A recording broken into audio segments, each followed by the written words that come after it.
وہ جو میں نے عرض کیا تھا کہ اگر کوئی بندہ مومن وہ بھی جہاد فی سبیل الحیات، اسٹرگل فار ایگزسٹنس کے لیے جد و جہد کر رہا ہے، لیکن اگر وہ حلال اور حرام کے حدود کو پیش نظر رکھتے ہوئے کر رہا ہے، حرام سے بالکل یا اجتناب کرتے ہوئے صرف حلال پر اکتفا کرتے ہوئے کر رہا ہے، تو وہ اس کے لیے عبادت کے درجے میں۔ اب یہ اپنے آپ کو اس احکام شریعت کا پابند بنانا، اس کے لیے ایک جہاد کی ضرورت ہے۔ یہ جہاد جو ہے پہلی منزل، خود مسلمان ہونے کے لیے جہاد، خود اللہ کی اطاعت پر کاربند ہونے کے لیے جہاد، خود شریعت کو اپنے اوپر نافذ کرنے کے لیے جہاد، خود اپنے وجود پر اللہ کی حکومت قائم کرنے کے لیے جہاد، خود اپنی ذات پر خلافت کا نظام قائم کرنے کا جہاد، یہ جہاد کی اولین منزل ہے، جہاد فی سبیل اللہ کی، اور اولین ہونے کے ناطے اہم ترین ہے۔ نوٹ کر لیجیے، اس پہلی منزل پر دوسری منزل آئے گی جو اس سے بلندتر ہوگی، اس کے اوپر تیسری منزل آئے گی وہ اس سے بھی بلند ہوگی، بلند ترین ہوگی تین منزلوں میں، لیکن اہم ترین منزل پہلی ہے۔ پہلی ہوگی تو دوسری بنے گی، دوسری ہوگی تو تیسری بنے گی، اور اوپر کی دونوں منزلوں کی بھی تمام جو اس کی پختگی کا اور اس کی مضبوطی کا دار و مدار ہے وہ بالکل لیا پہلی منزل پر۔ اس حوالے سے اہم ترین منزل جو ہے جہاد کی وہ یہ ہے کہ اللہ کے قوانین، اللہ کی شریعت کے اوامر و نواہی کا اپنے آپ کو پابند کرنے کے لیے جہاد، اس کے لیے سب سے پہلے جہاد کرنا پڑتا اپنے نفس امارہ سے۔ ان النفس لامارۃ بالسوء، مراد کیا ہے؟ دیکھیے، ایمان کا نور قلب میں پیدا ہوتا ہے۔ مثل نورہ کمشکاۃ فیہا مصباح، اور اس میں حضرت عبداللہ ابن عباس رضی اللہ تعالیٰ عنہما کے نزدیک یہاں الفاظ جو ہیں وہ محذوف ہیں۔ مثل نورہ فی قلب المومن، مومن کے دل میں جو نور آتا ہے، نور ایمان، جو دو اجزاء پر پھر مشتمل ہے، نور فطرت اور نور وحی، نور علی نور، یہ نور قلب میں آیا۔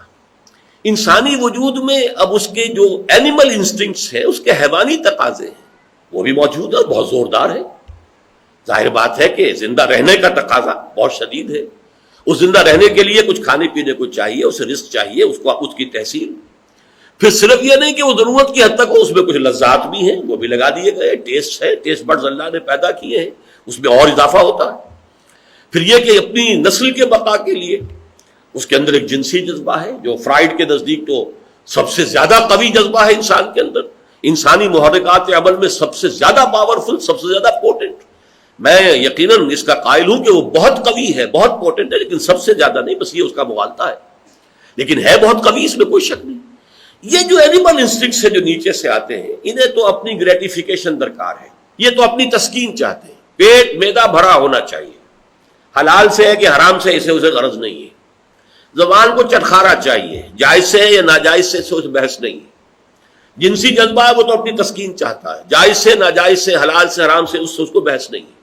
یہ اندھے ہیں انسٹنکٹس، بلائنڈ انسٹنکٹس ہیں، اور یہ گویا کہ جو زور لگاتے ہیں انسان پر، اسی کی تعبیر کی گئی ہے سورہ یوسف کی اس آیت میں، ان النفس لامارۃ بالسوء۔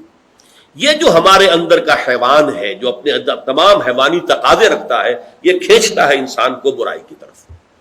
اب اسے ریزسٹ کرنا، ادھر وہ روح ہے، ایمان مجھے کھینچے ہے، روکے ہے تو کھینچے ہے مجھے کفر، کعبہ میرے پیچھے ہے، کلیسا میرے آگے، ایک طرف وہ روح کھینچ رہی ہے، دوسری طرف وہ نفس کھینچ رہا ہے۔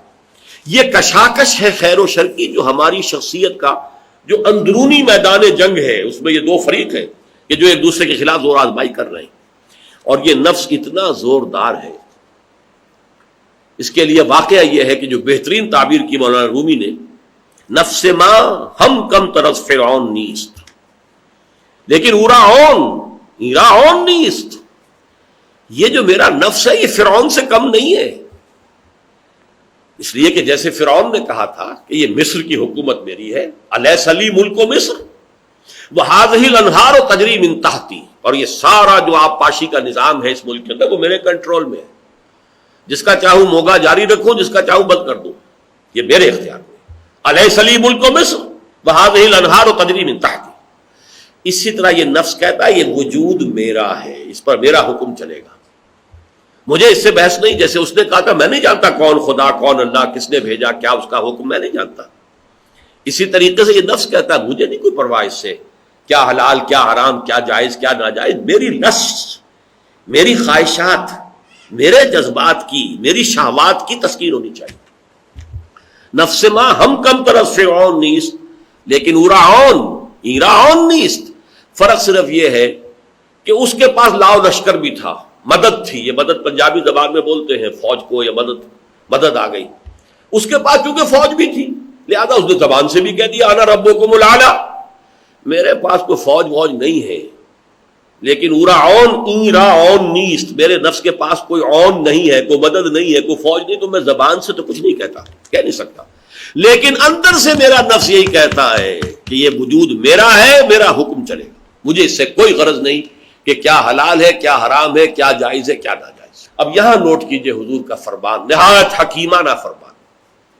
آپ سے پوچھا گیا ای الجہاد افضل یا رسول اللہ، اے اللہ کے رسول یہ فرمائیے سب سے افضل جہاد کون سا ہے؟ فرمایا ان تجاہد نفسک فی طاعت اللہ. افضل جہاد یہ ہے کہ تم اپنے نفس کے خلاف جہاد کرو اسے اللہ کا مطیع بنانے کے لیے. افضل دیکھیے یہاں دو الفاظ علیحدہ ہو جائیں گے، افضل اور اعلی. اعلیٰ ہے بلند ترین منزل تو تیسری آئے گی، بلند ترین منزل وہ تیسری ہے، لیکن یہ پہلی منزل افضل ہے. کس معنی میں کہ یہ مضبوط اور مستحکم ہوگی تو اگلی منزل کے اس کے اوپر تعمیر کا سوال پیدا ہوگا. اگر یہی کمزور ہے تو آپ نے اگر مزید بوجھ ڈال دیا تو ویسے ہی بیٹھ جائے گی. تو افضل یہ ہے. بالکل اسی طرح کا معاملہ ہے کہ ہمیں معلوم ہے افضل اور اعجب کا فرق کیا ہے حضور نے صلی اللہ علیہ وسلم. ہمیں معلوم ہے کہ ایمان افضل تو ہے صحابہ کرام کا، یہاں تک کہ ہمارا یہ عقیدہ ہے کہ ادنا سے ادنا صحابی کا ایمان بھی بڑے سے بڑے ولی اللہ سے افضل ہے. لیکن اعجب کا لفظ استعمال کیا حضور نے ایک حدیث میں کہ کیا تم جانتے ہو کہ کون ہے اعجب الایمان، سب سے زیادہ خوبصورت ایمان کن کا ہے، عجیب دل کو لبھانے والا ایمان کس کا ہے؟ صحابہ سے سوال کیا. اب انہوں نے جواب دیا الملائکہ، فرشتے، یقین کامل اللہ کے حضور میں ہے. فرمایا وما لہم لا یؤمنون وہم عند ربہم، وہ کیسے ایمان نہ لائیں، وہ تو اپنے رب کے پاس ہی ہے. تو کون سا کمال ان کا ہوا ایمان؟ دوسرے اٹمپٹ میں انہوں نے کہا فالرسل، پھر رسولوں کا ایمان. فرمایا وما لہم لا یؤمنون والوحی ینزل علیہم، وہ کیسے ایمان نہ لاتے، ان پر تو وحی نازل ہوتی ہے.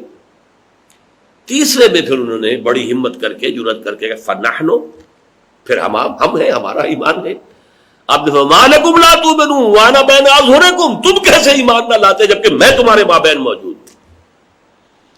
اور پھر آپ نے جواب دیا ان اعجب الایمان الی لاخواننا الذین یاتون من بعدی یجدون صحفا فیہ کتاب اللہ فیؤمنون بما فیہا. میرے نزدیک خوبصورت ترین دل کو لبھانے والا ایمان تو وہ ہوگا ہمارے ان بھائیوں کا جو میرے بعد آئیں گے. میری صحبت سے ان کو حصہ نہیں ملے گا، انہیں تو اوراق ملیں گے جن میں اللہ کی کتاب لکھی ہوئی ہوگی، اس پر ایمان لائیں. تو عجب ایمان بعد والوں کا ہے، افضل ایمان صحابہ کرام کا.